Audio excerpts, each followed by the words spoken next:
Classes के इस YouTube channel में आप सभी का स्वागत है। आज मैं आपको बताऊंगा बेसिक इंग्लिश। तो बेसिक इंग्लिश आपको जानना है। मैं पिछले क्लास में आपको बताया था कि मैं बिल्कुल जीरो से शुरू करूंगा इंग्लिश। तो बेसिक इंग्लिश में हम जानेंगे। तो बेसिक इंग्लिश पढ़ने से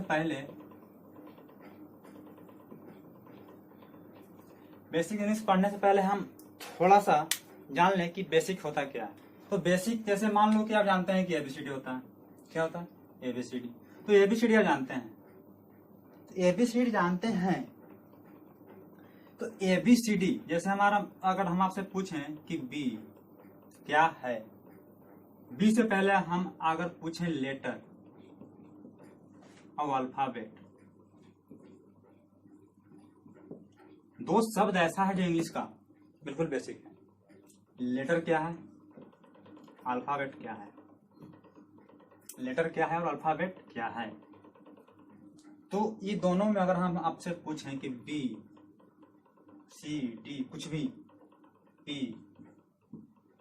अगर हम पूछें कि बी क्या है, लेटर है कि अल्फाबेट है, बी क्या है, लेटर है कि अल्फाबेट है, तो आप कहेंगे सर आप पढ़ा रहे हैं या पूछ रहे हैं। तो मैं इसलिए पूछ रहा हूं कि आप जानते हैं कि नहीं इस बात को, क्योंकि इंग्लिश का बेसिक जानना बहुत जरूरी है। बी क्या है, लेटर है या अल्फाबेट है। जल्दी सोच कर, बी या पी कुछ भी मैं बोलूं, क्यू बोलूं, लेटर है या अल्फाबेट है। तो आप सोच के रखें, मैं बता रहा हूं क्या है। अल्फाबेट्स मत समझिएगा, अल्फाबेट्स कुछ और चीज होता है। अल्फाबेट्स क्या होता है, अगर मैं बात करूं अल्फाबेट, अल्फाबेट और अल्फाबेट्स दोनों में बहुत अंतर है। अल्फाबेट और अल्फाबेट्स, अल्फाबेट की अगर हम बात करें तो हिंदी में अगर इसको बात करें तो होता है वर्णमाला, और एस लगाने से वर्णमालाएं नहीं हो जाता है। अल्फाबेट्स का मतलब होता है भाषा, लैंग्वेज, भाषाएं, नहीं कि वर्णमालाएं। अल्फाबेट वर्णमाला, अल्फाबेट्स भाषा। तो हम बात कर रहे हैं अल्फाबेट की, ना कि अल्फाबेट्स की। तो अल्फाबेट, अब आप बताएं कि बी हमारे पास अल्फाबेट है या लेटर है। तो मैं बता रहा हूं क्या है, बी अल्फाबेट है या लेटर है। इससे पहले हम कुछ और चीज को बताते हैं, आप समझिएगा जरा। इंग्लिश है क्या? इंग्लिश तो एक प्रकार का लैंग्वेज है। क्या है? भाषा है। जिस प्रकार की हिंदी भाषा है उसी प्रकार से क्या है, इंग्लिश भी एक भाषा है। तो जिस प्रकार से हिंदी भाषा है उस प्रकार से इंग्लिश। तो हम बात करते हैं इंग्लिश लैंग्वेज। इंग्लिश लैंग्वेज, तो इंग्लिश लैंग्वेज की उत्पत्ति हुई जिस प्रकार से हिंदी हुई। तो इंग्लिश लैंग्वेज क्या है, तो जिस प्रकार पहले क्या होता था कि लोग, हमारा जो जुबान है तो कुछ न कुछ तो बोलेगा ही। तो जिस प्रकार से कुछ बोलता था तो जो आवाज निकलता था तो वहां से क्या निकला, साउंड। क्या निकला, साउंड निकला। तो साउंड एक प्रकार का क्या है, आवाज है। जो भी अंदर से निकला उसी को आवाज करते हैं, तो साउंड निकला। तो साउंड हमारे पास जो निकला, यह निकला 44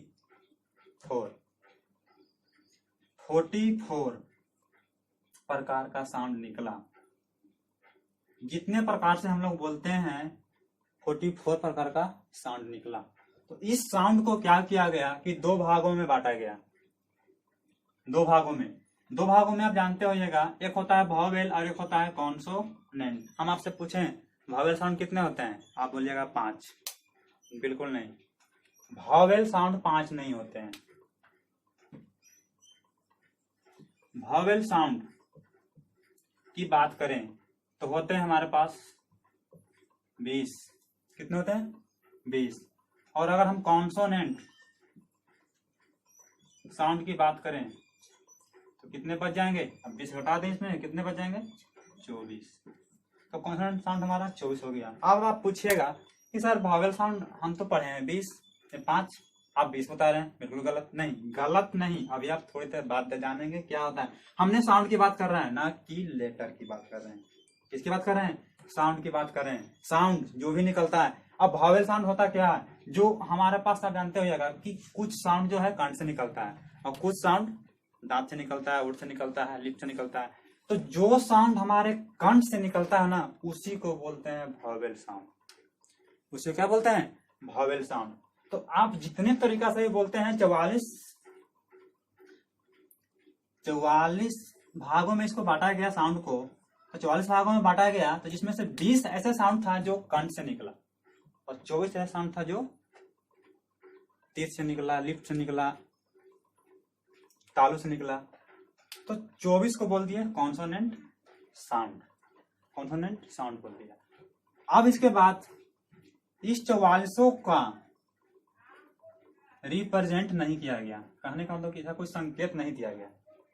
जैसे आप जानते हैं इसको बोलते हैं क बोले या क लिखा गया, ए बोले ए लिखा गया, ठीक है, आप जानते हैं किसको ए बोलते हैं। उसी प्रकार 44 को जो हमारा साउंड है, 44 को लिखने का तरीका दिया गया नहीं, इसमें से सिर्फ और सिर्फ 26 को ही संकेत दिया गया, जिसको आप इंग्लिश में जानते हैं ABCD। तो 44 में से सिर्फ 26 का ही संकेत दिया गया। कितने? 26। उसी को हम बोलते हैं लेटर। लेटर हमारे पास 26 का ही संकेत दिया गया। अब आप लेटर को जानते हैं यहां से कि वॉवेल लेटर सर कितना? 5। अब यहां से कॉन्सोनेंट लेटर,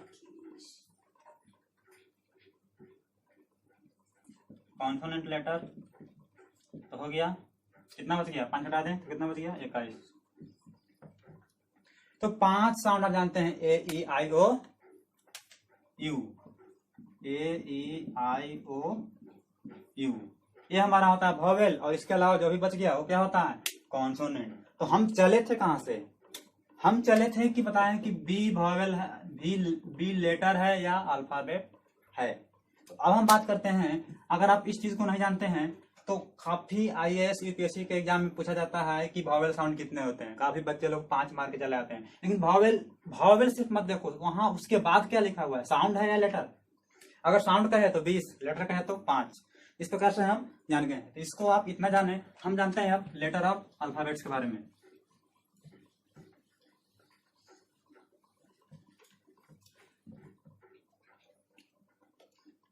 तो लेटर और अल्फाबेट्स, तो लेटर और अल्फाबेट, तो लेटर और अल्फाबेट ये दोनों में क्या अंतर है जरा हम अभी समझ लेते हैं। तो आप जानते होइएगा, जैसे मान लो कि आपके पास आपके घर में कोई तो उपकरण होगा, कोई उपकरण, पंखा, टीवी, फ्रिज, कूलर, चापाकल, साइकिल कुछ भी होगा। तो मान लो कि आपके पास मोटरसाइकिल है, ठीक है। तो मोटरसाइकिल का अगर एक नट टूट गया, उसको क्या बोलते हैं? पार्ट्स बोलते हैं कि मोटरसाइकिल का पार्ट्स, मोटरसाइकिल का पार्ट्स दीजिए, ये पार्ट खराब हो गया, या फैन का ब्लेड है, या पंखा का कोई टुकड़ा है, तो पंखा का क्या है? वो पार्ट्स है। तो पंखा का पार्ट्स है, यानी कि उसका हिस्सा है, वो एक छोटा सा टुकड़ा है, उस बड़े से उपकरण का एक छोटा सा टुकड़ा है। तो उसी प्रकार क्या होता है कि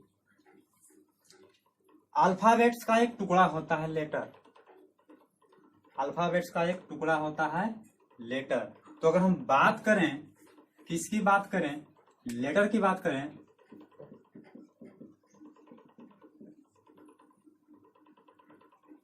तो लेटर की बात करें तो letter is a parts of alphabet.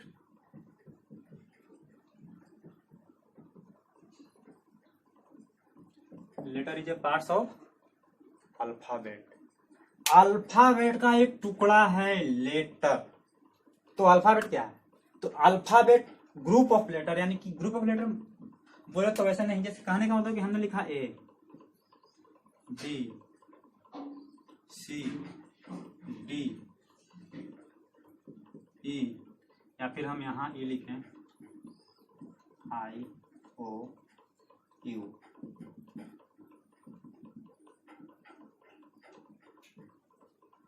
ठीक है। तो ए जो हमारा है वावेल है, और बाकी जो बच गया कॉन्सोनेंट है। लेकिन ए से लेकर के जेड तक एक साथ बोलें, कहने का मतलब जैसे ही हम अल्फाबेट बोलेंगे तो पूरा को बोल रहे हैं, ए से जेड तक की बोल रहे हैं। ये हो गया अल्फाबेट। अल्फाबेट बोले तो पूरा ए से जेड तक, लेकिन अगर लेटर बोले, जैसे मान लो हमने यहां से सी कोड निकाल दिया बाहर, तो सी क्या हुआ,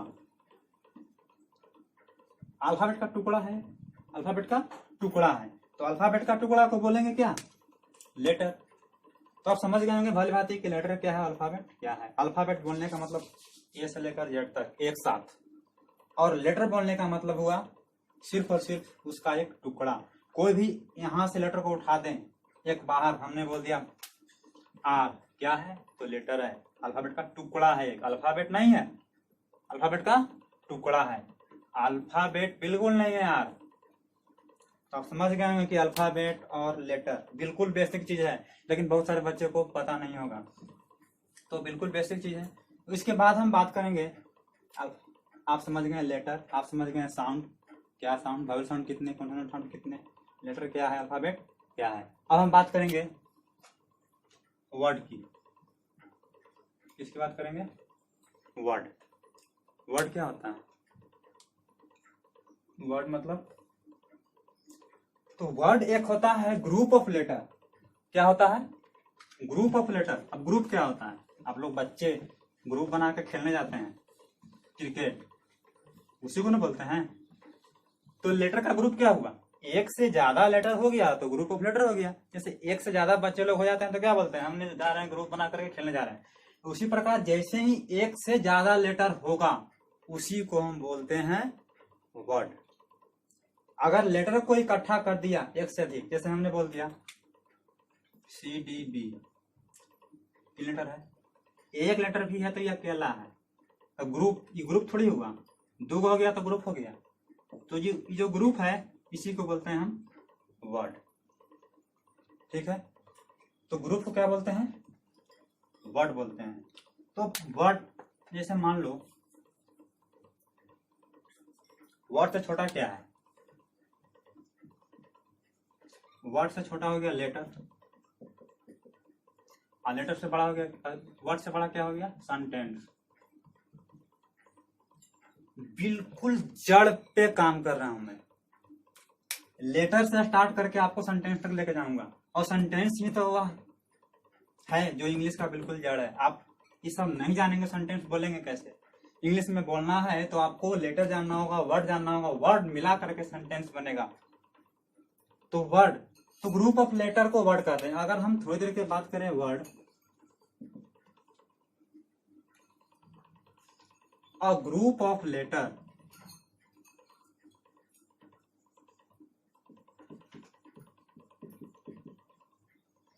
a group of letter which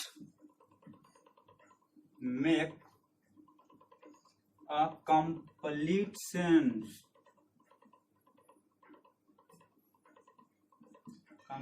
sense, is called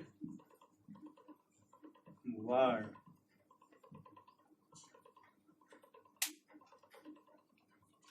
तो ग्रुप ऑफ लेटर को वर्ड नहीं कहते हैं, ग्रुप ऑफ लेटर तो है ही, लेकिन उससे विच मेक अ कंप्लीट सेंस, उसको से कोई मतलब निकलना चाहिए, उसी को बोलते हैं वर्ड। जैसे एग्जाम्पल की हम बात करें, GOOD हमने लिखा, 4 लेटर का एक समूह बनाया हुआ है, तो वर्ड तो होगा ही होगा, लेकिन आपको जानना है कि इसका कोई मतलब निकल रहा है कि नहीं। आप कहेंगे हाँ सर मतलब निकल रहा है, क्या, अच्छा, जी हाँ बिल्कुल सही बोला।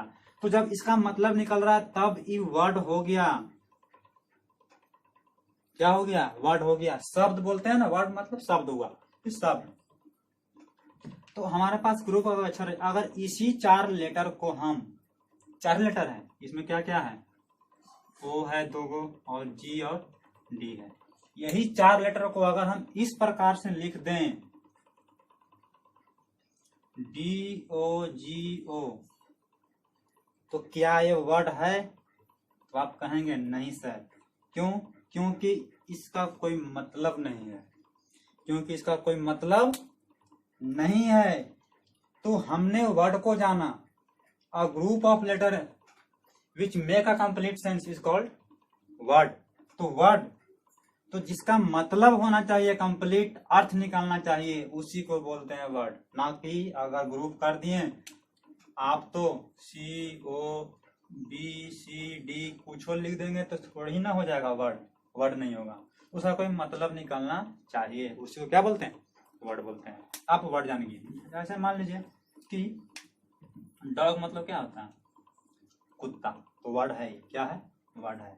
लेकिन इसी डॉग के लेटर को हम अगर हम कर दें OGD, तो यह वर्ड नहीं है, यह वर्ड है। तो आप वर्ड समझ गए होंगे। वर्ड से आगे हम मिलते हैं सेंटेंस। सेंटेंस क्या है? तो सेंटेंस हमारा है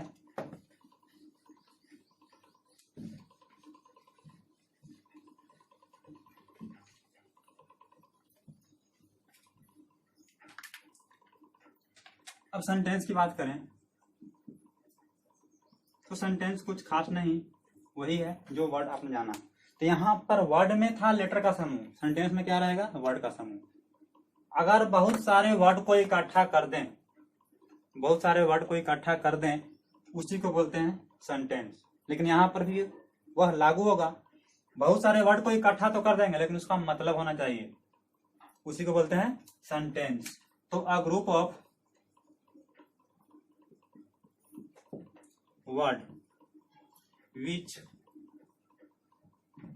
make a complete sense is called sentence. A group of word which make a complete sense is called sentence. Group of word, शब्द के समूह जिसका कंप्लीट पूरा अर्थ निकले, उसी को क्या बोलते हैं? सेंटेंस बोलते हैं। जैसे हमने बोल दिया एग्जाम्पल के तौर पर, Sita is a good girl. Sita एक वर्ड हो गया, इज एक वर्ड हो गया, ए लेटर है, गुड और गर्ल। इस सभी वर्ड को हमने मिला दिया, क्या बन गया? एक सेंटेंस बन गया, जिसको हम लोग बोलते हैं वाक्य। वाक्य बन गया। तो इसका कोई अर्थ निकल रहा है, सीता अच्छी लड़की है, सीता अच्छी लड़की है। लेकिन अगर इसी को हम उलट पुलट के लिख दें, ऐसे अगर हम लिख दें गुड गर्ल इज सीता, कैसे भी वही शब्द है, लेकिन सेंटेंस नहीं हो सकता, क्योंकि इसका कोई मतलब नहीं निकलेगा। क्योंकि सेंटेंस इंग्लिश का कैसा भी सेंटेंस हो, आप जो बुक पढ़ लें, कितना भी बड़ा से बड़ा पोस्ट पे चले जाएं, इंग्लिश का सेंटेंस जो स्ट्रक्चर होता है, सबसे पहले subject plus verb plus other words, ये आपको दी जाएगी। सब्जेक्ट क्या होता है, वर्ब क्या होता है, अदर वर्ड्स क्या होता है। लेकिन यहाँ पर मैं इसलिए बता रहा हूँ क्योंकि थोड़ी देर के लिए आप समझ जाए कि सब्जेक्ट वर्ब और अदर वर्ड्स, इतना ही सेंटेंस होता है। चाहे सेंटेंस इतना बड़ा हो या इतना बड़ा हो, कितना भी बड़ा हो, सबसे पहले सब्जेक्ट जिसके बारे में कहा जाए, उसके बाद वर्ब, उसके बाद अदर वर्ड्स, इतना ही होता है सेंटेंस। उसी को बोलते हैं सेंटेंस। इसके उल्टा पुल्टा अगर लिखा हुआ है तो सेंटेंस बिल्कुल भी नहीं होगा। उसी प्रकार जो सेंटेंस हमारा होता है, ग्रुप ऑफ वर्ड होता है, ग्रुप ऑफ वर्ड जिसका कोई मतलब निकले, उसी को बोलते हैं सेंटेंस। अगर देखिए यहाँ पर हमने गुड को पहले लिख दिया, गर्ल लिख दिया, और लिख दिया, इज लिख दिया, सीता लिख दिया, तो ये सेंटेंस हमारा बिल्कुल भी सेंटेंस नहीं है, यह हमारा सेंटेंस है।